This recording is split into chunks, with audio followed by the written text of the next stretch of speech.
Hey guys, what's going on, sugars? So I'm here to talk to you about herbs.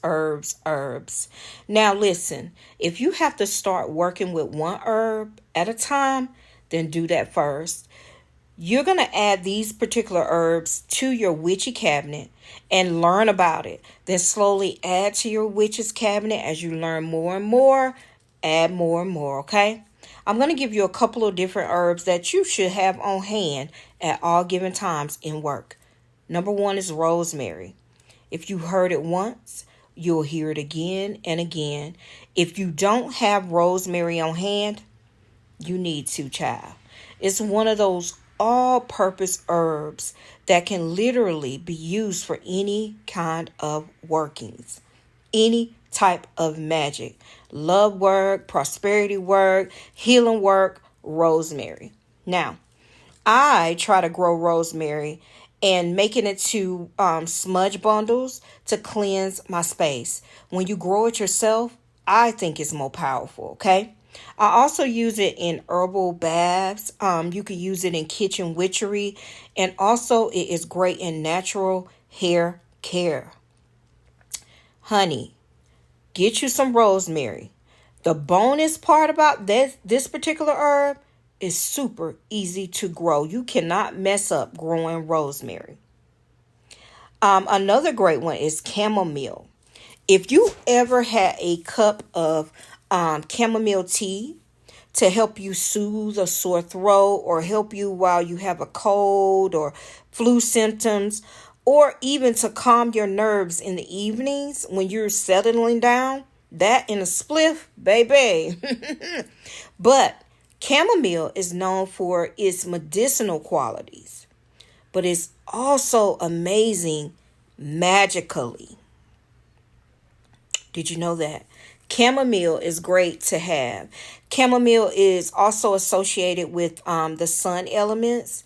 So it's great to be used often in abundance work, in healing works, health works, that type. Banishing illness, use chamomile. It's a great one to have in your witchy herbal cabinet. So, bay leaves. Baby, bay leaves is always on my list. Many people have bay leaves readily available in their kitchen cabinet, and they don't even realize how powerful it is. So, in ancient times, a long time ago, they were used to increase psychic abilities and induce visions. Did you know that? Also working for prosperity. If you write a wish on a bay leaf and burn it, wish granted type energy.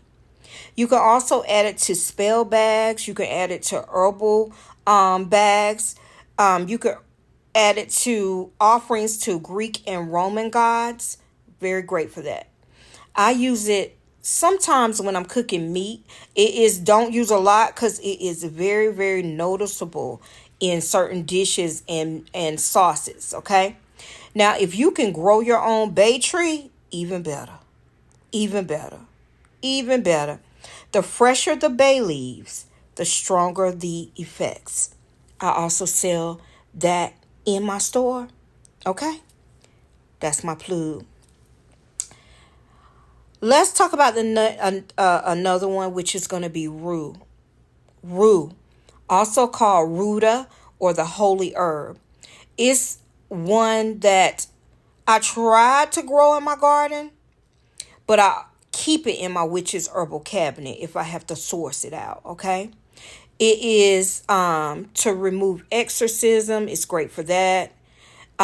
It's great for purification powers as well, to cleanse. You can use it in uncrossing work. You can use it in protection magic.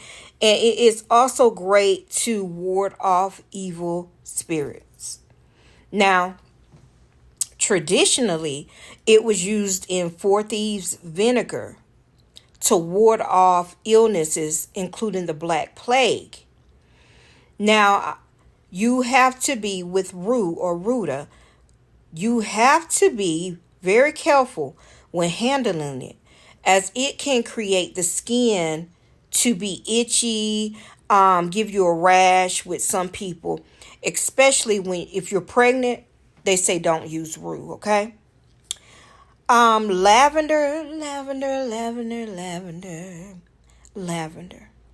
If you don't have lavender in your witch's herbal cabinet, you need it stat. Stat, fast, now. Go get it.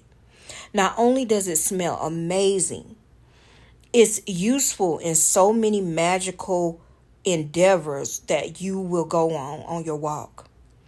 Lavender is used in aromatherapy. I place lavender in my mister all the time.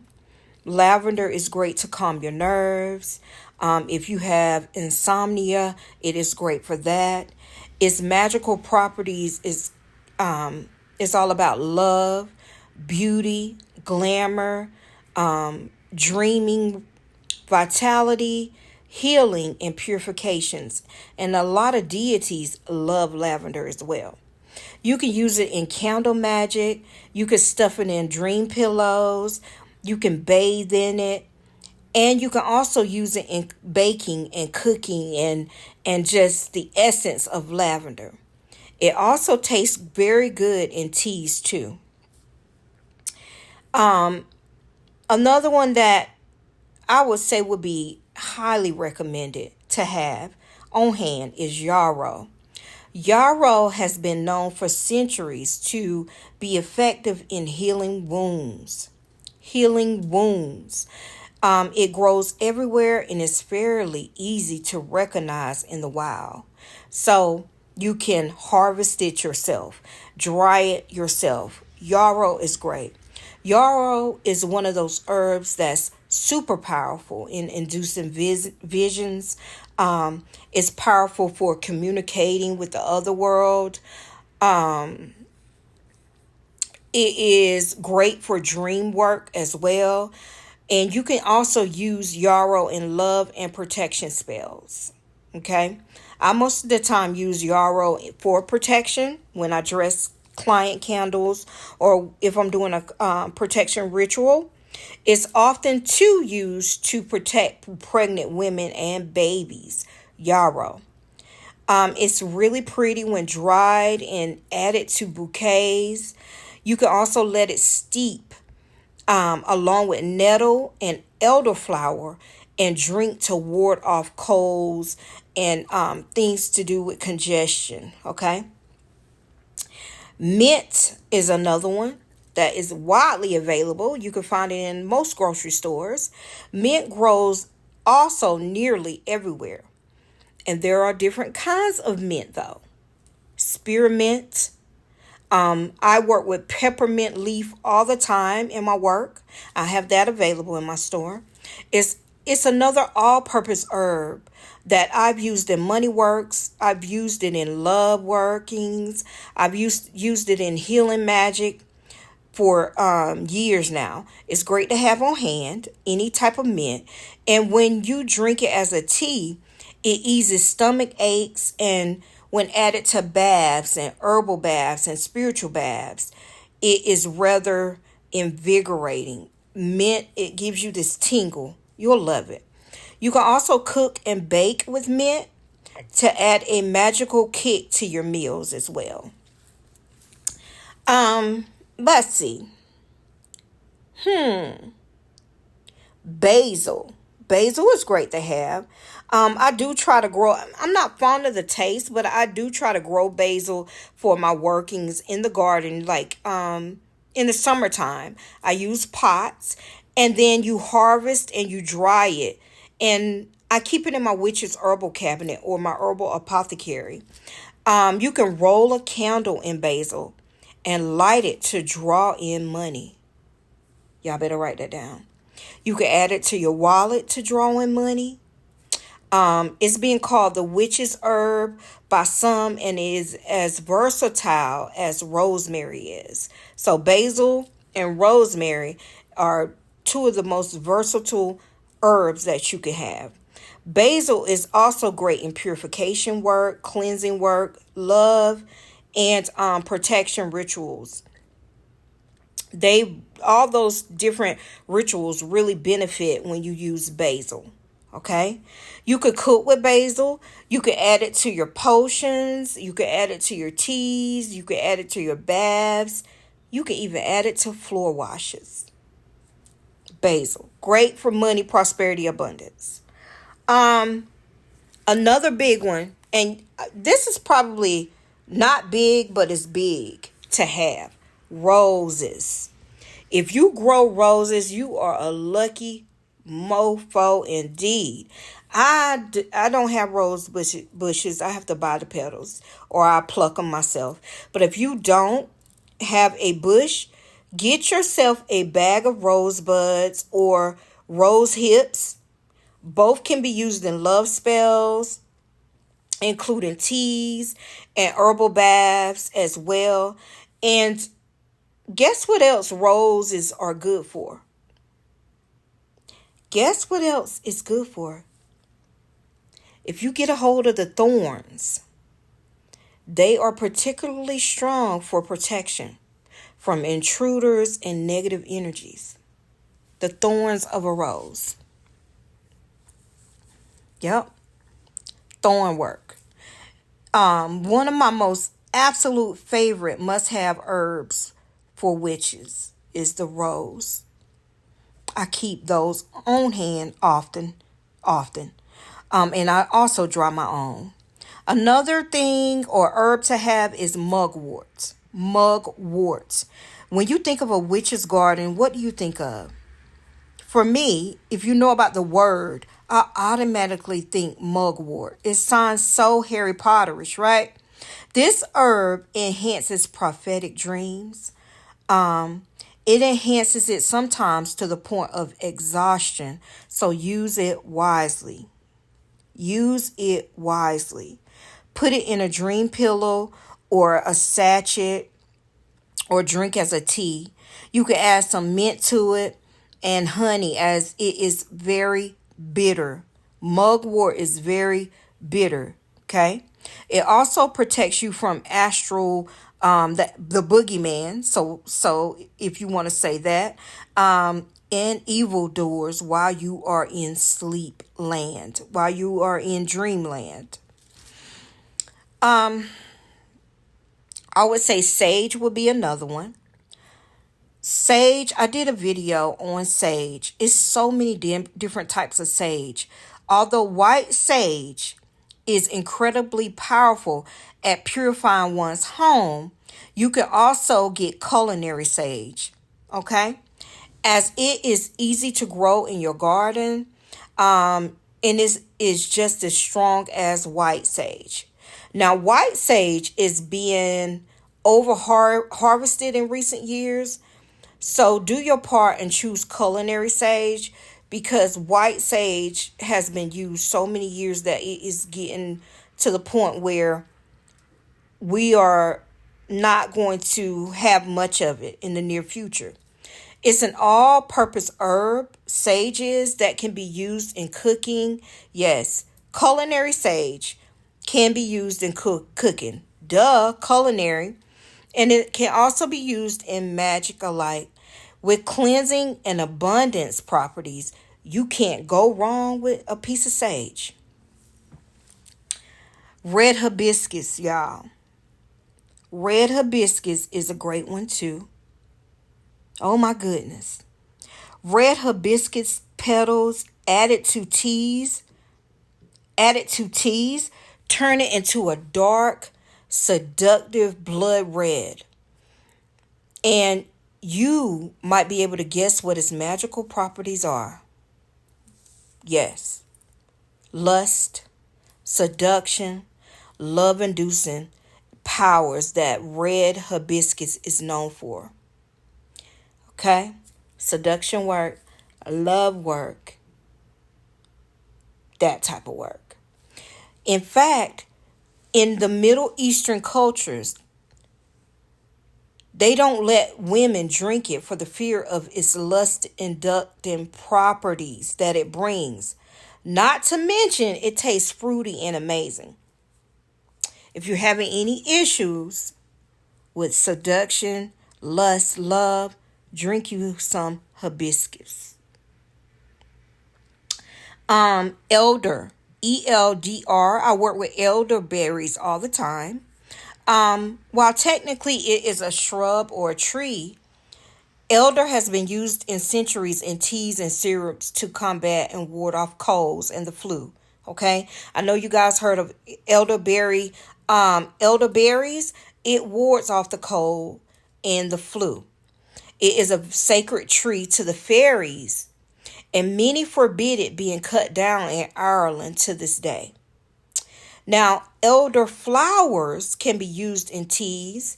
It can be used in spell baths, in candle dressings, infused in oils. That's just a couple of magical things it can do.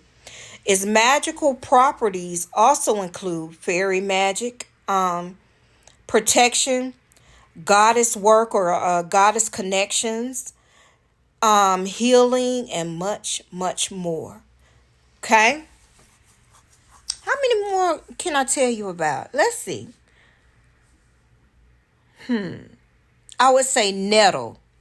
Nettle is a liminal plant. Liminal plant. This is the veil between the world and the next. It's mundane and also spiritual. Okay? This herb has long been used in uncrossing works, uncrossing spells, and in protective charms. If you add nettle to a tea, it wards off illnesses and it is very high in vitamins and nutrients. It's also called stinging nettle, okay, which gives you an idea about how protective it can be. Also, for new mothers, if you just had a baby, it aids in production of your milk if your milk is not coming. So nettle is great for that. I would say pepper. A lot of people don't talk about pepper in spell work. Okay? If you're looking to get rid of someone who's bothering or threatening your family, use pepper. That's just one of the ones. Any kind of pepper will do the trick. Any kind of pepper. I recommend having a mixture of dried red peppers and black pepper on hand in the witchy cabinet for that type of work, for protection work, for warding off people and evil spirits, for banishing rituals. Pepper is great. Plus, it just tastes good in food. I love some pepper, y'all. Cinnamon. Cinnamon is great for protection work. I tell y'all all the time, blow your cinnamon every first of the month for the prosperity spell. Nearly every cook has cinnamon in their kitchen cabinet. Nearly everybody has cinnamon in their kitchen cabinet. I do recommend every witch have cinnamon in his or her witchy cabinet, because cinnamon isn't just useful in baking. It's effective in spells as well as rituals in many, many ways.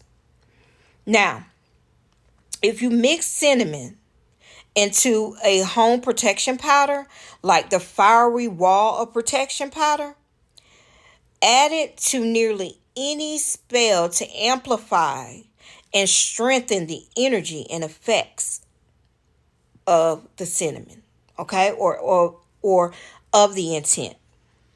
Salt. Since I talked about pepper and I talked about cinnamon, we're going to talk about salt. Salt is great in removing spirits.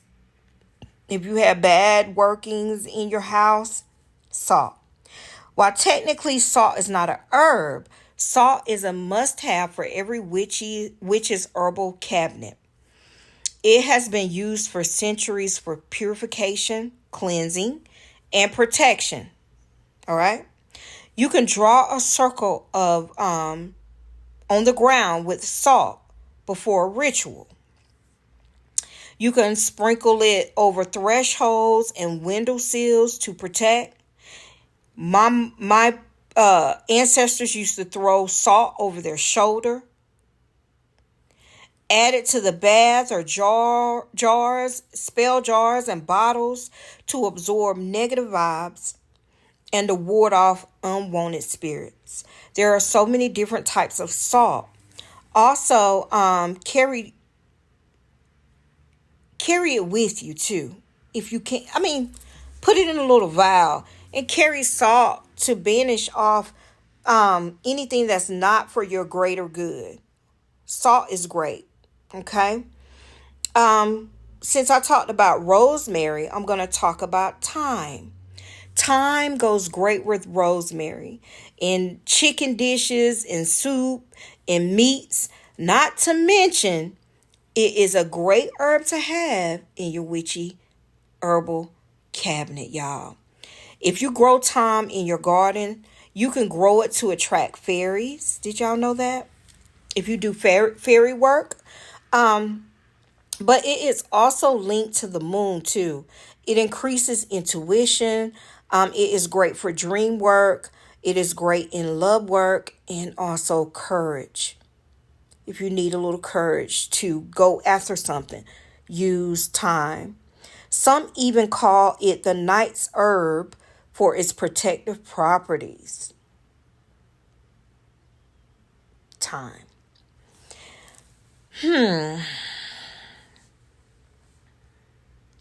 Lemon balm is good. Lemon balm is also known as what is it known as? Lemon balm. Hold that thought because I don't want to tell you wrong, but it is one of my favorite herbs. I think it's called sweet Melissa. I'm not sure. It has Melissa in it. But lemon balm, it calms your nerves. If you are an anxious person, it relieves anxiety and for restful sleep. If you have insomnia, this herb is connected to the ancient bee priestesses of Greece as well as in Egypt and can be used in rituals, invoking them and the goddess Melissa. That's what it was. The goddess Melissa. Okay. For whom the plant is named after. Now you can add lemon balm to spell jars. You can add it to bottles. You can add it to bags, your baths, and much, much more. Last one we're going to talk about is Damiana or Damiana. Damiana is a plant that grows wild in Texas. Also in Central America and the West Indies. It's a shrub with dark green leaves and it has yellow flowers on the tree and or the shrub. And it has been used by the ancient tribes for centuries. It's said it is an aphrodisiac, Damiana, and was used as a tonic for your bladder. Damiana is also known as a hallucinogen when smoked. I've never done that. I'll be willing though, When you drink it in tea, it is relaxing and it produces mild feelings of euphoria. Now, this herb is powerful for spicing things up in the bedroom as well as relaxing one's nerves. Now, if you want to get in touch with your alpha state of mind or your masculine state of mind, Damiana. Oh, yeah. So, let me see if Baby, I gave y'all a lot of herbs that you need. And those are just a small bit. That's just a small bit of herbs. Yes. I know I gave you about 15, 20. That's about it. If I was to say you're a beginner witch starting out on your walk and you are attuned and you resonate with certain herbs, those are the top ones that you should have in your herbal apothecary, guys. All right? So that is the lesson for today. Herbs, herbs, herbs, honey, millions of herbs. Don't forget to like, subscribe, share my channel. It's greatly appreciated. I'm going to come back with another video. Y'all, it's cold and rainy outside, and I'm chilling. I'm sitting up in my bed doing videos, lessons, because y'all love me, and you better subscribe and support. If you need anything from the shop, linked in the bio. I do client works, left-handed, with a consultation. I do oracle readings. I do offer exclusive oils. I have so many things that I have on my site. Y'all go check it out. visionsbyvasori.com. And again, blowing blessings your way. Bye, y'all.